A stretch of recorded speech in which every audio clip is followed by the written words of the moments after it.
anywhere. This is your sound. This is the sound of Universal Broadcasting Network at UENradio.com. Hey. What's up, people? It is I'm back in L.A. again. Man, you're hanging out with Claude McKnight. I drove in from Las Vegas this morning. I made it here in 3 hours. Oh, that's awesome. Well, it's Sunday morning, so. Oh, wait, so I didn't do that's a anything lie. really? That's a lie because when I drove back on a Sunday morning, it took me 7 hours. What? What time did you leave?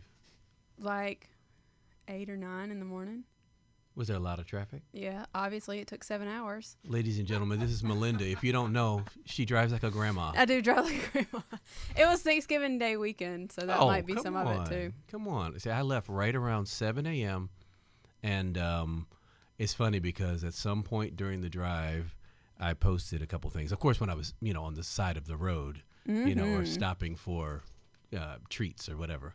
And road trip snacks. That's right. My mom, of course. She's already in the chat room. Jumped on there, be safe. And I know what she means. She's like, first of all, stop posting while you're either driving or whatever and slow down. So I had to throw it back at her. I was like, you know what, Mom? I drive this fast because you taught me how to do that. Oh, yeah. Now, she doesn't drive like that now. Now she drives like a grandma. Like you, Melinda. I know. We're twins. So, hey, everybody. It's good to see you. Good to hear you. Good to be around. Las Vegas. So we just finished our first week there. The first couple of shows were Thursday, Friday, Saturday. Then we were off Sunday, Monday. So this past week was that first week of full week. You said it much better than me. The first full week, and we had the red carpet. Yeah, it was the media preview. No, it wasn't media preview. We already had media preview. It was just the media grand opening. Opening for the media. Mm-hmm. We had a really great review from Robin Leach. That was very cool. A couple other really great reviews. We took pictures with Patty Austin, wonderful singer. Someone we've worked with quite a few times. She was at the show, and she was making faces. I don't think she was making faces when we were singing, but she was making faces, so I'm calling her out right now. Patty, if you're listening, if you're around, I want to know what those faces were about. I'll text you later because I don't want you to bust anybody on the air. But, the funny thing about doing the same show night after night is you want to find this rhythm, this comfortable rhythm that allows you to just perform, where you're not really thinking now of singing or whatever. And we reached that comfortable place very quickly. Mm-hmm. So now it's all about what can we do a little bit differently or do better and everything. And the other funny thing about Vegas, and I was told this before, but it's interesting to see. Think about this. Las Vegas is a place where people from all over the world come to, and then they're never there again. They're just there for the weekend or for the day or whatever. Yeah. So you might have, a full packed house on Tuesday night, and then Friday night, there's 3 people in the audience. You never really know what's going to happen. So we've had a couple of those nights, too. So it's interesting because you're giving all you've got, and you look out there, you're kind of like, okay, let's do this thing. Yeah. So it kind of makes you make sure you stay in that rhythm, stay in that flow, stay in whatever's going on. That allows you to do a great show in front of 2,000 people or 21 people. But you never know if there's going to be critics in that 21. Mm-hmm. That's true. You never know who's going to be there. That is true. So we better do well each night. Yep. They'd be like, man, there was nobody there, and they sucked, too.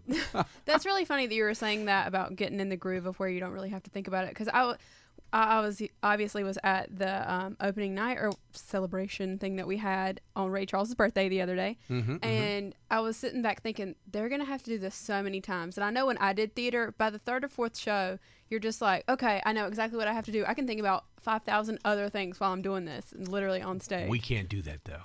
We can't do that. There's so much musicality going on up there. And with an a cappella group and the kind of stuff that we do. That is true. If any one of us messes jumps off or something, it's like a spoke in a wheel, and now all of a sudden that wheel goes flat. And you're like, what happened? Yeah. So that's easy to happen. We haven't done that quite yet. Hopefully that will never happen. I'm looking directly in the camera. It will not happen. Claude McKnight is saying it. It will not happen. Check this out. So I leave this morning. I drove my car to Vegas. Now, if you've ever been to Las Vegas, you know that you can do plenty of stuff all day, all night long without ever leaving the property, especially where we are at the Venetian. All these restaurants, all of this great stuff. So my car has been sitting in the garage for 3 days or so. Haven't touched it, haven't gone out to it. So I go to it this morning. I drive all the way back here to L.A. I get out the car at the house, and I take my stuff out, and I go back outside, and I see that on the front right side of the car, someone had backed into the car. Are you serious? Mm-hmm. Oh, did you valet your car in Vegas? No, I put it in the self-parking. You did it yourself, yeah. Yeah. And there's no dent or anything like that, but a big old paint rash thing. And I'm like, man, who does this? And, it's probably somebody who had been drinking too much. And I mean, it's Vegas. Yeah. There's no telling where they're from. Yeah, so I'm like, man, it's a black car. Now I got to go figure out what to do with this thing and get it repainted and fixed. Well, do they have it on the security cameras? John, I like that idea. So now we're going to find this person who probably lives in Venice, Italy. Exactly. There you go. Track them down. Well, is it one of those things That'd where be a great movie. Yeah. You scratched my car. Is it one of those things where you can just get it washed and? No, unfortunately, it's a little worse than that. Okay. Yeah.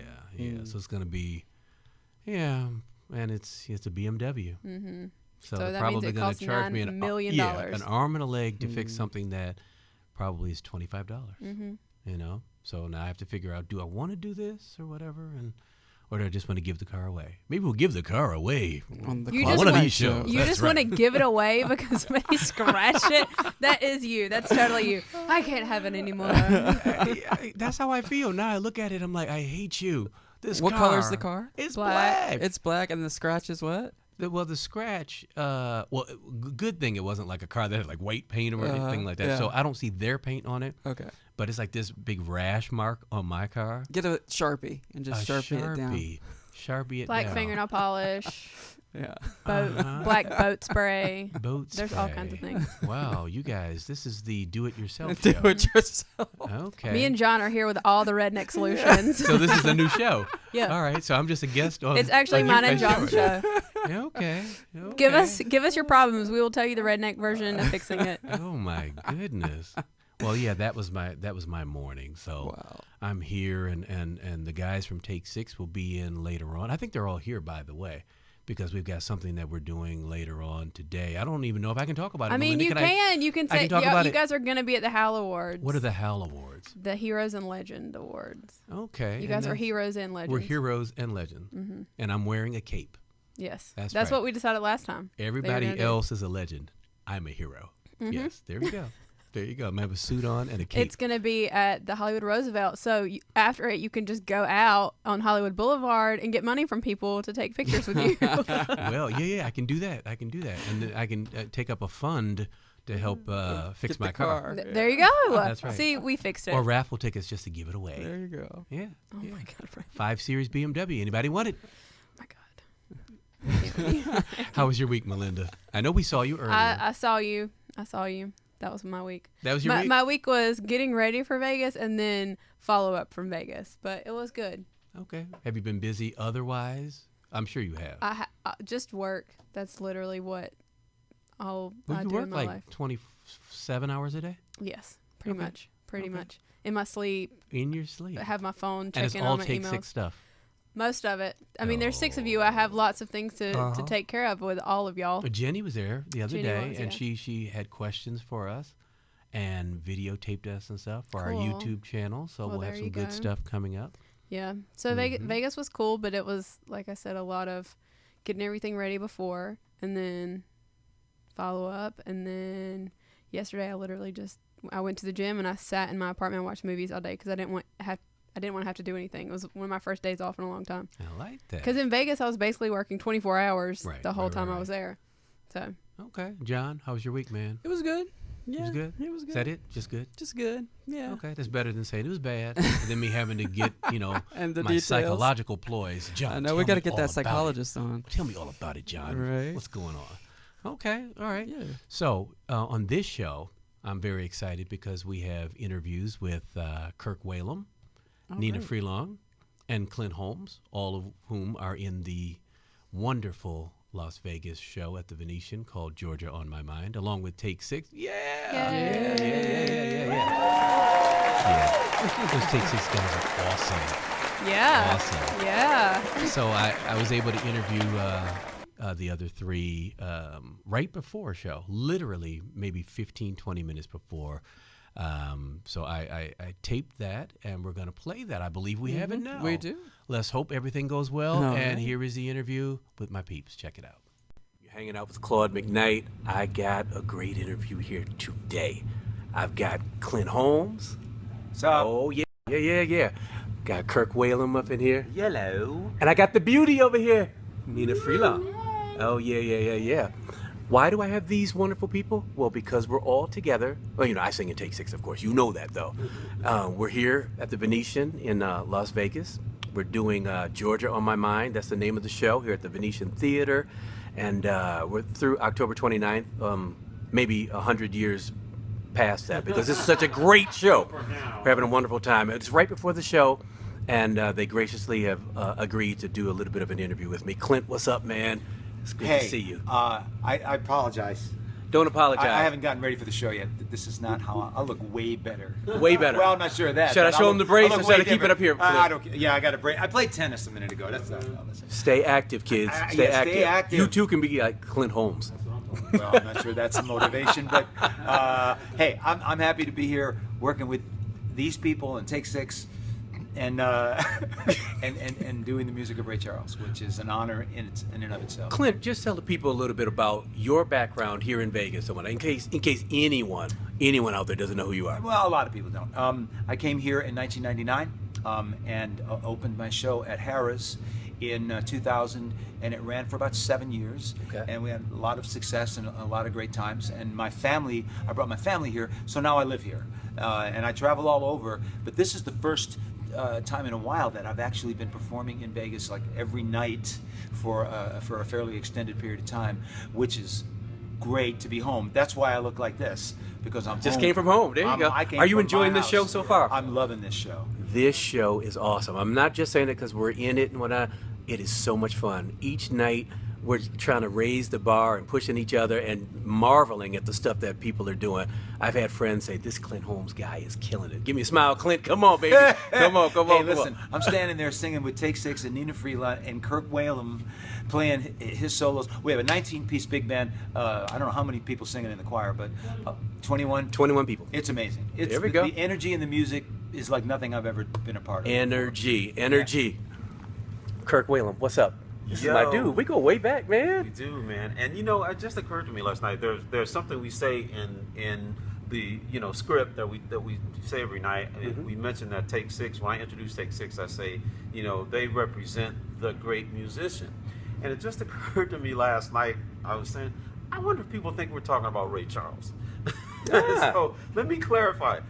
Ray Charles was an awesome musician. Awesome. As far as I'm concerned, the top 5, but we're speaking of capital T-H-E, capital G, great. Come on now. Capital M musician, he who spoke, or maybe he rapped and the world came into existence. That's what we were talking about. There we go. Nnenna, what's up? Hey. How are you? I'm good. I'm the only girl in the front line. And you are working it. I'm trying to work it, trying to throw You a little ain't trying. estrogen. You're doing your thing. Toss a little estrogen out. Yes, indeed. And looking good while she's doing it, y'all. Oh yeah. Thank you. How did you come into this lineup? How did this happen? It was a blessing. Pure and simple was a blessing. Larry Rosen, I did some jazz roots gigs for him, and he remembered me, thank goodness, and thought about me for this project, and I am so grateful because it's, you know what, I'll say something. I have never been in any kind of ensemble with this much in-your-face voice in my life. Wow. And that includes Kirk Whalum, who pretends he plays the saxophone. Oh, he's singing. He's singing. He's singing through that thing. Totally singing. Yep. Well, we're enjoying listening to you every night, Nnenna. Every night. It's such a wonderful lineup that we have here. I have one complaint. Uh-oh. We got a complaint from Clint. Let me come back over here. I counted the other day how many times we say Kirk Whalum on stage. Huh. 15 times? 15 times. That sounds like a Guinness Book of World Records. I think. He already owns one world record, doesn't he? I don't even say that much. I know. Hello, it's Kirk Whalum. I don't even say it. Whoa! I'm sorry, say that again. What did you say? That was Dave Cosby. Well, I just wanted to take a few minutes with these wonderful people. We all have to get dressed now because Clint really isn't going to go out looking like this. Well, opening night was last night. That's all I really care about. Oh, so now everything's downhill from here. Now it's like this now. I hear you. Now, Kirk, this is your outfit, isn't it? Not quite. Not My quite? shirt is being steamed, But that's the show hat. the show hat. The show hat. The show glasses. Show glasses. Dude, I need some of those glasses. Music. I need, and Nnenna, you're ready, right? Nina's dressed. Oh, She's because dressed. that Let me- takes me a long time. Come on now. See, I got to get started yesterday. Uh-huh. And then I'm ready by today. I You hear know, you. women always keep you waiting. I hear Don't you. act like y'all don't know. I It's hear worth the you. wait, though. It is worth the wait. It's worth the wait. Well, we're going to have a wonderful show tonight. Thank you guys for coming and hanging out with Claude McKnight. Check it out. All right. Yeah. So that was, a nice little short interview with my people. We went out and had a great show that night. Clint changed clothes. So he had on a really nice suit that night and everything for it. He had played tennis that day. So I'm kind of jealous because I haven't been able to play basketball since I got to Vegas. And I've been playing like 4 times a week when I'm here in LA. So somebody's going to feel the wrath Oh my God. very soon. Laid on the rock or whatever. I don't know. Isn't that what they call it? I don't know. I don't know. I don't know. But I'm jonesing. I'm fiending. I need to play some ball. Well, did you play golf with the guys? No. Oh, you don't no. golf? I don't golf. Oh, excuse No. me. I don't No. know. I'm terrible. Yeah, me too. It's Yeah, okay. that's why I don't play. And they're really good. I You know, drive- and I they drive have the golf cart. fun. Do you? Yeah, just drive the golf cart. That's oh, fine. No, I'm not going to go and drive the golf cart and watch them have fun. No, watch them get frustrated and then laugh at them because they suck. But then they'll really be good. But How fast can a golf cart go?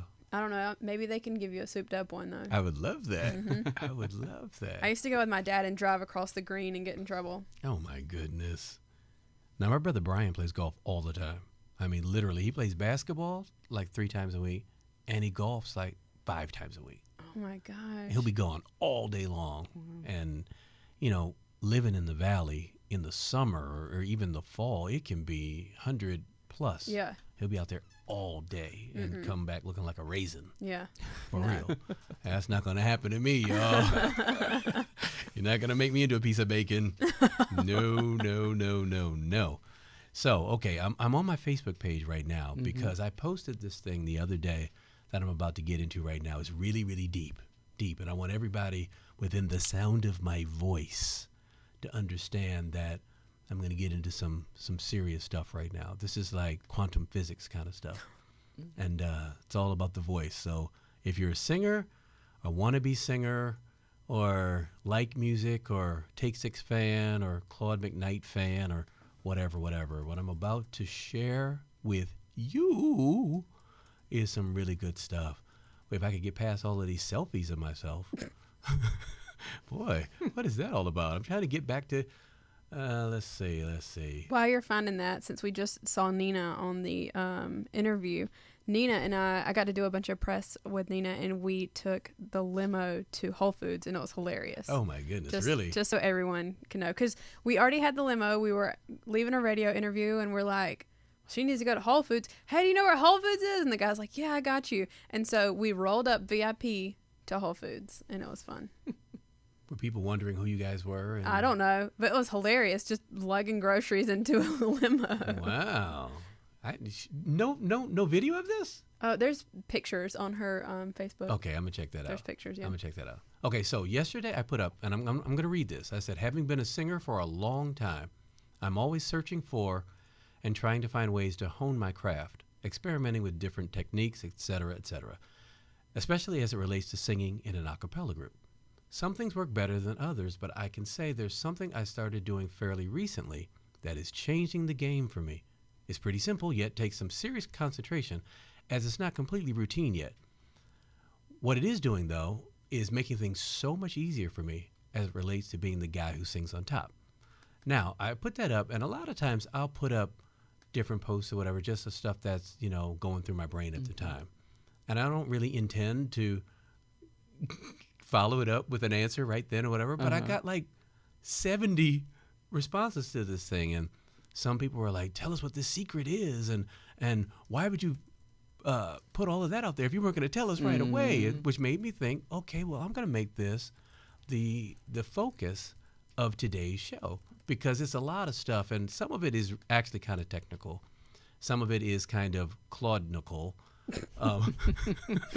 whatever that means. It just means that, I experiment, and I don't know if it's something that other people have done or will do or whatever, but I can only explain it in the ways that it works for me. So here's the thing. I sing in the 6-part harmony group. I sing on top. I'm the first tenor. I've always been the first tenor, but I am a natural baritone. So everybody's following me now, so far. Most people know I'm a natural baritone, which means my natural voice is fairly low. So I sing falsetto 95, 97% of the time. Now, we've had many discussions within the group of different ways to keep ourselves on pitch. And a cappella groups, that is the key. You have to understand how you fit in to what's going on, because there's nothing for you to hide behind. There's nothing to bolster your pitch center, or whatever you want to call it, except yourselves. So obviously, Alvin Chia, who sings bass, is the foundation. And so what you want to do is you want to build everything upon that. And as long as he's rock solid, you should be able to do everything you're going to do on top of that. Now, I've argued for many years that, okay, you have the bass, but the guy on top is also equally as important, because it gives you your range. Or like it gives the range of what the entire group does, but the guys who are what we affectionately call the meat locker, the guys who fill out the chords, have to figure out between Alvin and myself how they fit in as far as their pitches are concerned. And it sounds on the surface like that's a very easy thing to do. But if you sing a cappella, you know that is not as easy as it sounds. Or if you're saying that is always easy, maybe you can't hear that well. I'm just going on record as saying that. Now, all of that to say, because I'm a natural baritone, but I can also sing quite high, or used to be able to sing very high, my approach has always been that I approach notes from below the note themselves to get to them. Now, that may or may not make sense to people, but just hear me out. I approach these notes from the bottom because I don't naturally sing in the range I'm singing. I don't hit them spot on, or I don't come from the top, because I'm not singing up here. I don't speak and sing up here anyway. So I come into it that way. Now, what has happened over the years is, before I even go there, a cappella groups will have a tendency, because we're all humans, is occasionally you'll go flat or sharp or whatever you do, because it's an organic thing, and so you may not stay true throughout any song, but you try to minimize the amount of travel that happens pitch-wise in your songs. And again, if your bass is true and solid, hopefully everybody else always gets back to that, even if you waver a little bit. Now, the other part of that is, as the waver naturally happens, everybody has to be so in tune with their ears to know, oh, I need to kind of sway. It's almost like waves in the ocean, where it all goes together. So if you move together even slightly, well, then you're all still in tune. Does that make sense? Yeah. Now, if one guy says to himself, whether he's on the top, the bottom, or in the middle, I'm true north, and I'm going to stay here. Well, what ends up happening is that guy ends up being wrong. Oh, because he doesn't fix himself to everybody else. Yes, if he never moves. That makes sense. Yeah, he ends up being wrong. Now, I'm saying all of that to say that for the longest time, I personally would feel, well, I'm right in what I'm doing. And so you all would the just, time. yeah. So I'm always thinking that I'm going to take the group here to this place, and realizing at times that, it's not quite working out.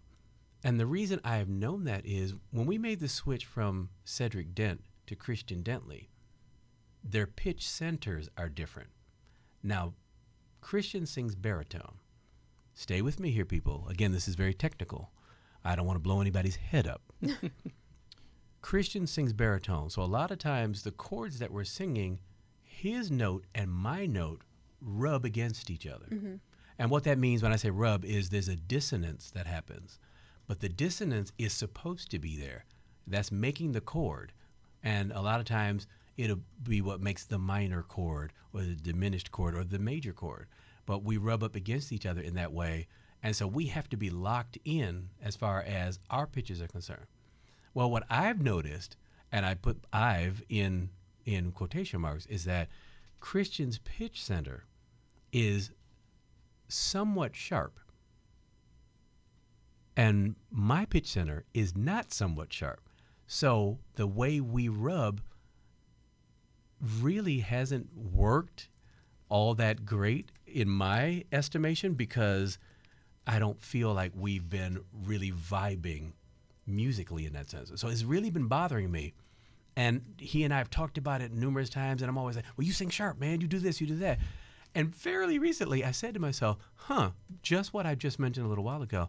If there's one guy who says to himself, I'm not moving, he's the wrong guy. So I'm like, wait a minute, I must be the wrong guy. Because Christian is actually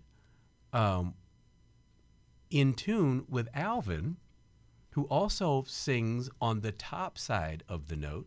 Now, one reason why Alvin may do that, and again, when I say the top side of the note, I'm not saying they're wrong. What I'm saying is pitches have very wide waves to them. And if you break the wave down, there's the upper part of the wave, the middle, which would be the true note, and then the bottom of it. And so you can essentially say someone is singing kind of on the sharp side of the note or the flat side of the note. Alvin, being a bass, is never actually going to sing on the flat side of a note. Yeah. You know? I mean, a cappella, you're never going to see a bass ever who's going to be like, man, he's just going flat. So he would tend, because he's human, even when he gets tired, to go sharp. Me, on the other hand, being a baritone singing the top tenor part, when I get tired, I'm never going to go sharp. I'm going to go flat. So what you now have is you have a group that if you're supposed to be 5 miles apart, now you're 3.5 miles apart. Yeah. And so the guys in the middle are having a tough time figuring out how to fit in their notes to what's going on. Yeah. So what I've decided to do, and this was recently, was I'm like, well, let me start making myself consciously sing on the sharp side of the note. So you at least have like a wiggle room as opposed to just going flat. Yes. And the more I've done that, I've found something else out, which is this secret, this wonderful thing that's happening for me, is this opening up a part of my range that I'm not saying I didn't know that I had, but it's making things a lot easier. Because now I'm not having to strain to notes, and I'm not having to know that a note is coming up that I may not be comfortable getting. Now if I think over it and land on it, it's like this soft landing as opposed to straining to reach up to it, if that makes sense. So I'm saying it in that sense. Instead of reaching up, I'm jumping down onto the note. And I think that is actually helping the group also stay firmer in the keys that we're trying to sing in. Cool. You know, and it's weird. And I would probably need to talk to somebody like Brett Manning, who has singing success, and some of these other voice instructors, as to what it is I'm finding in that range for me now. But I actually feel it opening up my throat in a way that is so much easier to hit things that have become difficult to do. And so that is the secret. I'm now thinking more and singing more on the top side of notes and getting there in my falsetto, as opposed to coming from the bottom and trying to reach up. It's improving your vocal confidence. John, that's exactly it. Yeah. If I had said that from the very beginning, This segment would have been 3 minutes instead of 13. But in essence, that is what it's doing. For sure. Is making me be a lot more confident on top. Yeah. And that's funny because my family members and people who are close to me, and even the guys in the group, have always known that because this isn't my natural range, there are certain songs that I have a lot less confidence than They have others. to be a little more forgiving. Yes, you know? And so if I can get to that place where I feel comfortable on every song, well, that makes us all sound better. And I think it gives even the other guys the even more confidence to say, okay, Claude is working it. Yeah. You know, that's what I'm looking in the camera again, guys, Claude is working it. So, yeah, so that's how it's feeling. And it's not a fluke. Yeah. Because the more I do it, and again, that's why I read, the whole post, and realizing that I have to make it so that it's habit. So the more I do it, the more it will become that thing that now this is how I It will. sing. I mean, it's just you just have to train yourself to do it and remember it. Muscle memory. Yeah, that's Muscle exactly what it memory. is. Osmond was saying that that anybody who's ever tuned a guitar or violin should know what you're talking about on the sharp and the flat. Oh, absolutely. So and your mom was like, I played cello, and I was like, I've tuned my guitar. So That's funny. And I played trombone for a long, long time. And trombone don't have dedicated positions for the notes. yeah, you So just you kind of can gotta guesstimate. Yeah, so you guesstimate, you know where it's supposed to be, but your ear does the rest. And so that really strengthens your ear. And one little move, you can go flat real quick. Yes, flat or sharp or Yeah. whatever it is. But that is also relative to what else is going on in the band. So all of the instruments we're talking about, cello, violin, trombone, have those same properties to them as the voice. Osmond also wants to know how Cedric and Christian differ a little bit in the dynamic that you were talking about earlier of how like. Well, I think that really remember I the think that technical- again, remember everybody's voice is different. Everybody's approach is different. And I'll go through all of the present guys, and then I'll talk about Cedric. I already mentioned that Alvin sings a little bit on the top side of the pitch. Christian sings a little bit on the top side of the pitch. And then there's Joey, who I think is more true. He's kind of the fourth tenor, but he's the second of the second tenors. Then there's Dave, who sings a little bit on the top side of the pitch. Mark can sing wherever he wants to be. Because he just that has was always kind of me. ear. I'm like, I'm gonna sing You what I know? feel like singing right now. Well, I don't mean it like that. But Mark he's kind of one of those guys who he can fit in with whatever else the pitch center is happening. And then, like I said, I sing on the bottom side. So I think there are more guys in the group who sing on the top side of the pitch that I needed to realize that I need to do more of that. So that is more uniform in that sense. Because Mark will come where he needs to go, you know? And then again, I can also help us stay on top of different keys and stuff. So even when I'm tired, the funny thing is when you think of the pitch, your voice will get there. Yeah. You know, sometimes when you're not thinking about it and you're going on muscle memory, if your muscle memory is faulty or you haven't been working it out properly, now you have the propensity to go flat, which is what I've found myself doing. Or, I mean, the other thing is I'm getting older and my voice is actually getting lower. It could be. Yeah. That's it is. That's funny to me that how you said like how it's easy for just to not think about it and you go flat, because I feel like you sing these songs so much that it would be such muscle memory. Like I feel like I would just be like, I know it, whatever, and just. Well, it is. Trust me in that. I mean, we can sing these songs without really thinking about them. Yeah. But the pitch center on songs is something that is very, very small. It's a very minute thing to do, and most people may not hear that. But because we live in this world, we hear the variances very, very And you're a quickly. cappella, so I mean, Yes. you have to be on point at all times. Do you at wear ear all times. monitors? Yes. Okay. Yeah. And so we can hear immediately what's going on. And again, like I said, if Christian and I aren't completely in tune, it actually bothers me as I'm singing. Oh, yeah. So the more I find myself raising my pitch center, the easier it is to blend with him, which allows me to perform better. Do you have the same sound man that travels with you? Yes. Tony Huerta. Okay. Absolutely. So does he always He's- monitor the mics and make sure everyone's at the same levels? Well, we're all in very different levels. Uh-huh. Yeah, and we have 2 different mixes. I'll go on record and just give that secret away. Oh, okay. All the other guys are on one mix, and I have my own. Maybe I need to be on their mix since I can't hear, huh? I know. Maybe all of this would have been solved a long time ago. I'm the But problem. you're the lone wolf That's out right. there on I your wear the own. cape. I wear the cape. You do. That's true. Right. So back to Cedric, though. Cedric and I think, used to blend really, really well. But again, remember, we had 20 plus years singing together. So now we've been full time with Christian about 4 years now. And so I'm getting used to his pitch differences. And so now I need to figure out, and I'm figuring out, and it's like this revelation that I'm so happy about, which is why I wanted to speak on it, because it's like when you're doing something the same way all the time, and all, like you're driving somewhere, and all of a sudden you take a different route. And you could have taken this a long time ago, but now you see these different trees and all this other stuff. And you're like, oh my goodness, look at this. So that's what it feels like right now.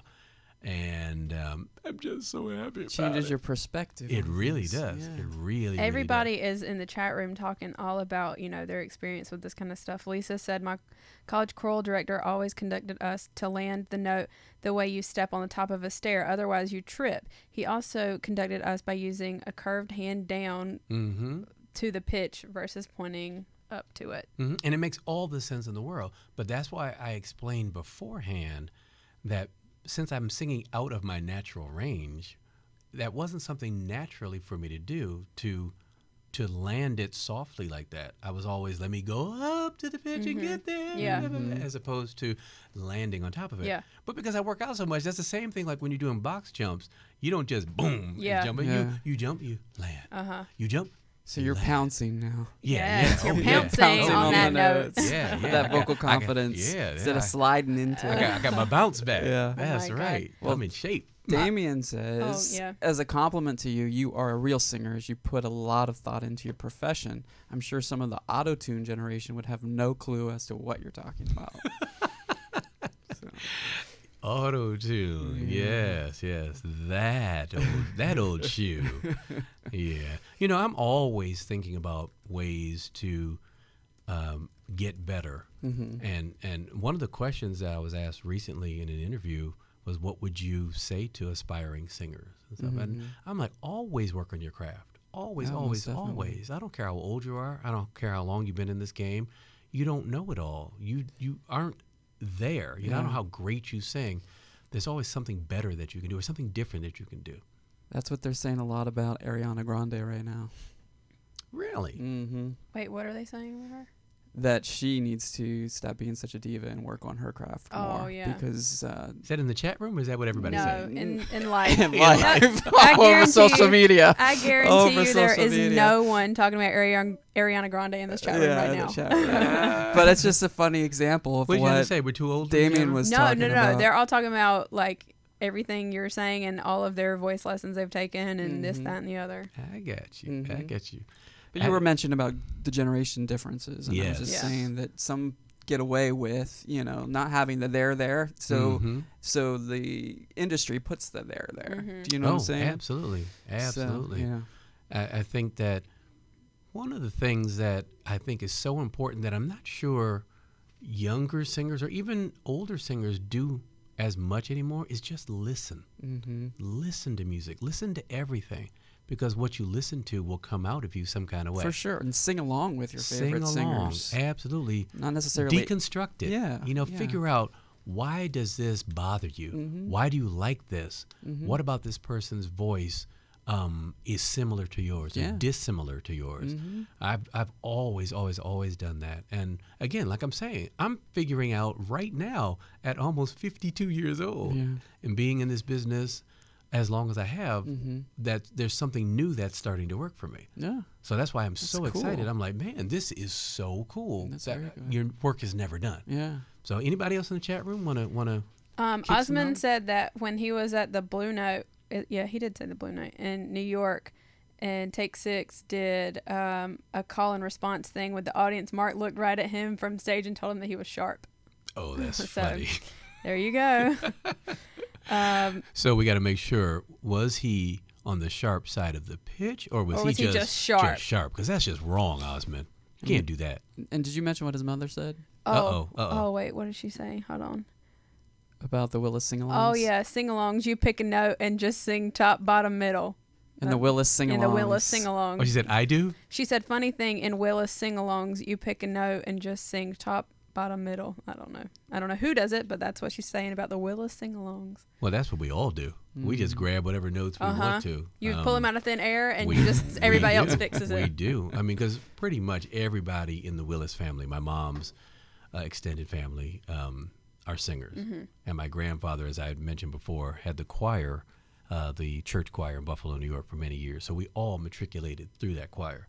So we know all these choir songs, and there'll be 30, 40 of us at a family reunion. We just heist up a tune. Yeah. My grandma Sadie used to say. Oh, I love it. Yeah. We don't do that in my family because me, my mom, and my dad are the only ones that sing. My brother, he's trying now, but yeah, we don't really sing in my What house. does that mean, he's trying? No, okay, so and this is horrible, and this goes to show you like how the effect that teachers have on you when you're little. The chorus teacher that I had from the time I was in 3rd grade until 8th grade, I traveled with her. I did all-state chorus with her, everything. She told my brother, who's 2 years older than me, that he couldn't sing in 4th grade and would not let him be in chorus. So my brother went his whole life thinking that he couldn't sing. And I sing, my dad sings, my mom sings. So then my brother, felt really bad and like he couldn't sing. And so I would always work with him, and, we both kind of play guitar, or I would be on the piano, he would be on guitar, we'd be picking stuff out, and he was like always decent. But now he's been trying really hard, y'all, and he's singing praise and worship at church. Oh, so nice. but I kind of picked on him. I was like, what? And so I went home, I said, Mama, if he get to sing, I get to sing in praise and worship. She said no. So Oh, wow. but yeah, we don't really have family sing-alongs. I wish we did, but Why don't you come to our family sing sometime? okay. Yeah, we'll let you sing. I probably know all the songs that y'all sing. Oh, all right. So my mom sent me a text while we were sitting here. She said, wow, Granddad would be so proud of your explanation. Sounds like him. Oh, we love him. That's crazy. What was his name? Fred Willis Sr. Oh, we loved Fred. Oh, yeah. I had also mentioned weeks ago that he was one of the guiding forces of me wanting to be in music in the first place. He's so musically sound, and just the coolest dude I'd ever seen. Just cool into his 70s. So did he get to see you in Take 6? Like, how long was he around A little bit. He passed in December of 88. Our first record came out in March of 88. That's so close. Yeah. He would be like so proud of you and your brother. He would. That's awesome. Well, I'm sure he is. He's probably helping you from knows the other it. side. He is. Yeah. He gave you that inspiration. There you That's go. right. It was from He him. was like, he gave you that Claude. epiphany. That's right, Claude. came Raise to you. your pitch. Raise your pitch, Claude. There you go. And he had this really cool high tenor voice. Oh. And he was a crooner. Jesus. He sang like that. Oh, I love it. He and my grandma, they used to sing together. And we'd be out in the audience like, listen to these two. Absolutely. So that was my explanation. I hope that helps someone out there. I may patent it. I may sell it, like in bottles or something. Okay. And you're okay sounding kind of sarcastic. No, Jeff. no, I'm not saying it like that. I'm thinking like, like, but that sure, stuff Claude. that stuff that you were selling last week on the show, He said and that bottles, stuff. He said that stuff. and bottles. You were You know literally- what? I'm going to sell it again this week. What did he call In it? fact, I spoke to a friend earlier today. It's not in your water today. It's see? not in my water today. Okay. It's from Zija. Zija. Z-I-J-A. Yes. That's right. That's right. Everybody in the chat room was going to bat about my brother and the teacher saying that he couldn't sing. Oh. It's okay. Y'all don't even want to know the stories I got about her. It's okay, though. Well, we have one or two people in our family who don't really sing well. Well, they're all like, That's an we don't let opinion, your though. mom said that somebody told the boys chorus in Orlando told Brian he couldn't sing and that he'd never be a singer. Wow. Bam, look at you now. Bam, look Bam. at that. Look Well, at Brian McKnight. I told you just recently, this Right. lady on Instagram told me, hey, you can't Oh, I sing. know. yes. That's Oh, right. yes. Stupid. So- That's right. And now I'm getting a Heroes and Legend Award later. Here's a legend. Gonna wear that cape. Haters gonna hate is what I gotta That's say. And right. people are gonna hate on you because they're jealous. That must be it. That's what it That must is. be it. She probably can't sing. I can sing now. I'd be I know I can sing now. I'm landing on top of notes after now. Papa Fred gave you that epiphany. That's right. So Did y'all call him Papa? I don't even know. Granddad. Mr. Take 6 Universe is asking, will this boost your confidence with the re-record? Oh, well, the re-record is basically done. I just need to do a couple of my leads on there. And the lead vocals have never been a confidence problem for me. What has been some of the really high songs, the songs like A Quiet Place, the stuff that needs to be really smooth and high and controlled. So, yeah, it's much easier doing those songs now. So all the lead stuff, I'll sing those flat. Who cares? No, it's a joke. Come on. This all makes me want to go back and take voice lessons now because I don't remember Take them from me. like anything. I will. Take them from me. You will be impressed with my range. All right. It's probably not as good as it used to be, but All right. I was always the person where they'd be like, okay, everyone sing this. Melinda, fill in, like do Really? something. So if the tenors were, if the boys couldn't hit the tenor notes, I would do it. Or like obviously I was always an alto, but then sometimes like they would need a soprano too, so I would do that. And then every once in a while I would do regular soprano. But versatile. yeah, I can't do that no more. Can't do that no more. No, but I'm like Alvin. I'll do the bottom of the harmony all day long. That's easy. Everybody else fix You're themselves. not a female bass, are you? I probably could if I Boom, wanted boom, to.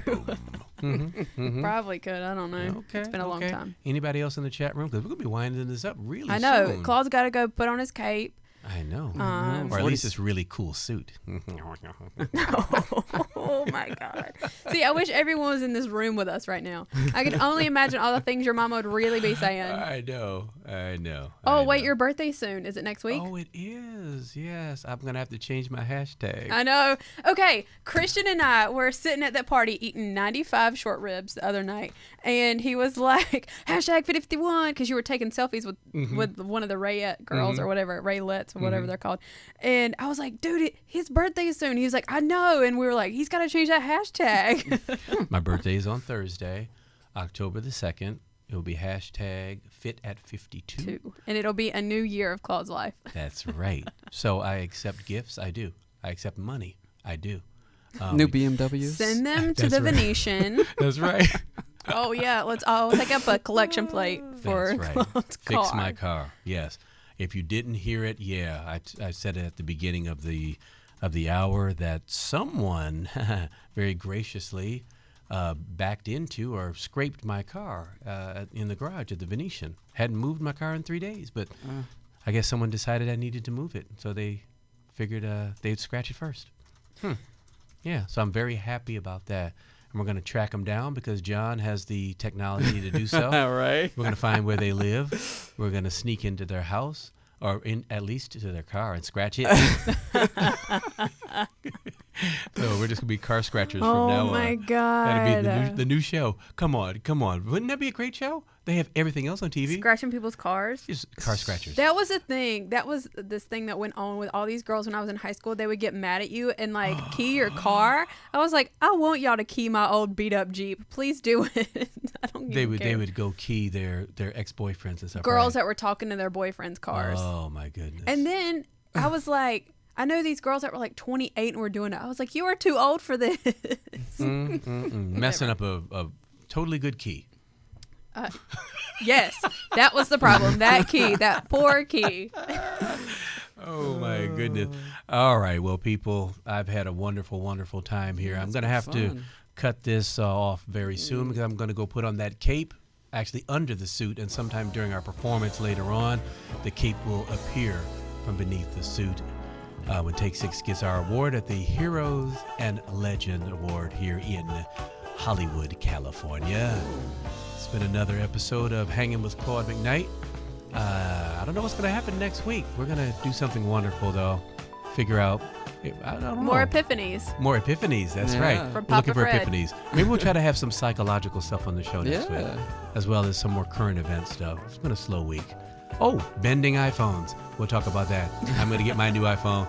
Who would put an iPhone in their pocket? Or in the microwave. Have you seen all those videos? They've been putting them in the microwave.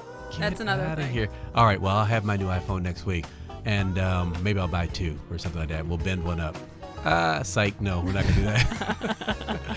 Take care, y'all. Peace. Bye.